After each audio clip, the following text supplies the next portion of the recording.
naramdaman ko po, our first mentoring session with Coach Stel ay 3, 2, 1. He taught us what to fix on our parts of the song and it really made us improve.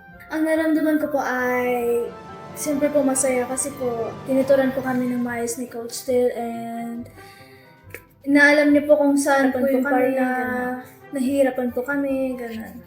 Ano po, kaya po ito, dahil masaya po at medyo merong konting kaba po na momentum po ni Coach Ter.